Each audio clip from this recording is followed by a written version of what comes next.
What's up? How you doing? ITL? Gosh, it's been like 7 or 8 year hiatus for ITL, Will. In case you're new to the show, which a lot of you are, and I really appreciate that, Into the Lair is what we call this segment. Herb came up with that idea. I think it's a great title, Into the Lair. And then once you've been watching the show a few minutes, you'll get used to the ITL concept. But look at this. Hey guys, you know what this is? Can you see that, Will? My good friend Cliff Maag, M-A-A-G, Cliff Maag with Maag, M-A-A-G Audio, sent me this the other day, and I've just fallen in love with it. It's a 500 series mic pre. It just sparkles. They're some of the top of the line preamps in terms of clarity and stuff. Check Cliff's website out, Maag Audio, M-A-A-G. He's a good cat, somebody we ought to support. So I was talking to Jason Joshua yesterday, and Jay, I always learn when I talk to Jay. We were talking about the JJP episode, and we were talking about compression and stuff, and I was telling him I'm going to film a new ITL, another one today, and he was like, man, you ought to talk about side chaining. And I thought, that's kind of boring, but then I started thinking about it and thought, man, I'm going to show you guys some stuff. It has much broader applications, as Jay pointed it out to me. Here comes my assistant engineer right now. Hold on, buddy.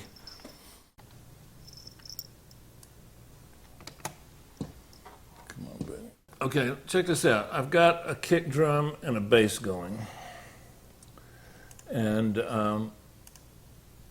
so my kick drum,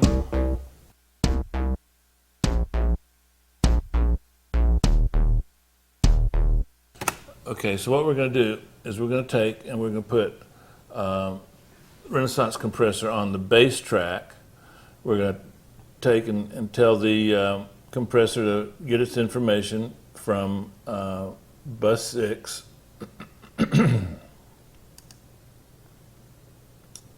So bus 6, and then we're going to take the kick drum. I've duplicated the kick drum just for this so that I can send it to nowhere. I'm sending it to nowhere, and then I'm sending bus 6 from that kick drum and letting the kick drum influence the side chain. So I've got this thing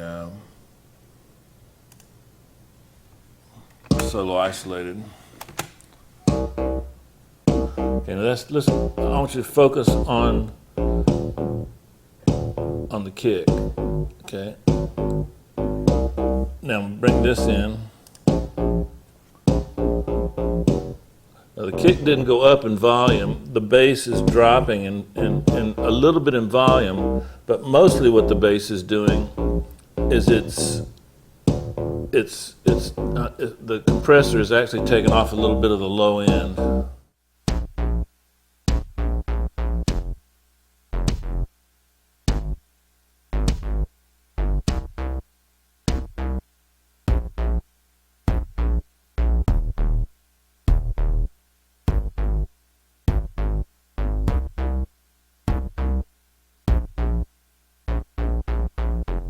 Hey, watch.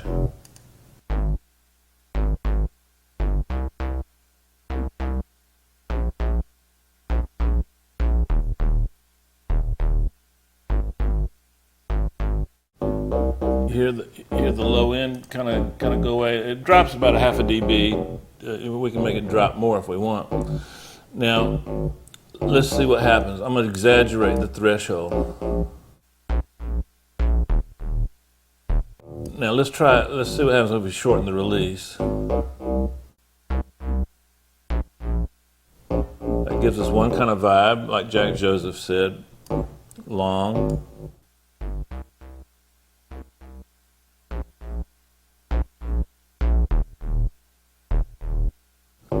So you see like, dun, dun, gives us one kind of feel.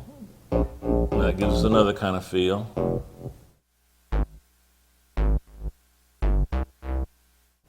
This was kind of what I kind of liked.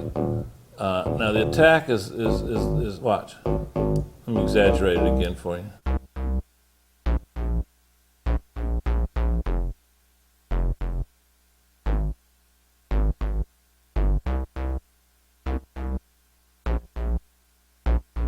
Okay, now those two factors are going to determine your rhythm.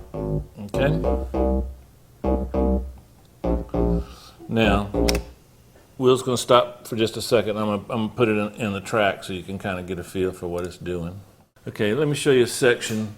This is a section here in the song where we probably aren't really that concerned about the bass, you know.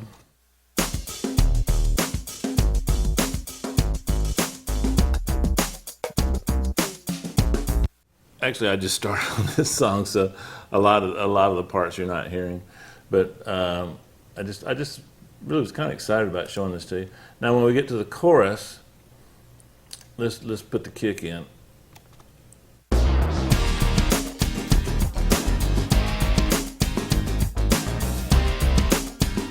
And this is without it.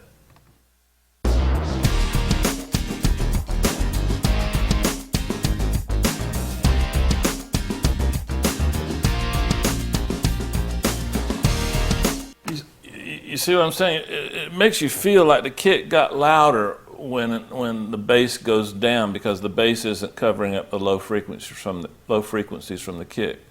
A lot of you guys are kind of confused about how to dovetail the different frequencies at the bottom end, and one of the ways is just let somebody win the battle. So in this case, we're letting the kick drum win the battle. But that's a good use of sidechain compression, and that's the same exact technique that you can use in like dance music, like some of David Guetta's stuff. I hear a lot of side chaining. It's a great technique. You can in some rock circles, what you do is something very similar, but in some rock circles we call it ducking, where you'll take the compressor and do the opposite, so that the compressor is controlling the level of the guitar, and every time and you feed the vocal into the side chain. So what happens is when the vocal is going, the compressor ducks the guitar for you a preset amount, and then when the vocal stops, the guitar rises at a certain rate. And so it saves you from having to ride the level of the guitar. In that case, we call it ducking. I guess it's not as popular as side chaining, but it's the same concept. If you look at some of the analog gear from the 60s and 70s, they actually have a ducking feature on a lot of them. But you can do the same thing with what we're doing now. All right. I wanted to show you a couple of things. I got some new pieces of gear I thought I'd share with you. While we're loosely jumping around, I mentioned the low end. Let me solo something for you real quick here. Here's the kick drum. Let me get a good little spot here.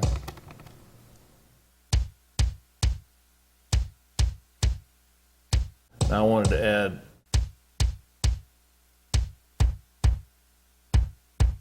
okay. Now check this out. I just got this from Waves today.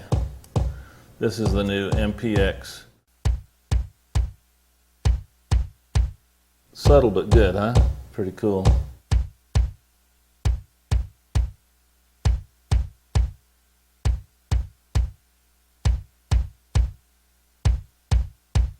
It just adds a nice round bottom end. You could EQ this in, but there's so many other factors involved. It's emulating the way it's hitting tape, and so there's a compression component, there's an increased harmonic component, there's almost like an equalizer, component. But I put this on today and I messed with it a little bit and really liked it. In fact, I liked it so much I think I'm gonna save it. I wonder if it uses more electricity when the reels are turning or not. Anyway, pretty cool piece of, pretty cool. And then my buddy Stephen Slate. This little blue kick, we're not listening to that. That's just what we're using to send to bus 6. I felt like on this song, we could, I ripped off a sample from one of David Guetta's songs, and I added that. Watch this. Without it. With it.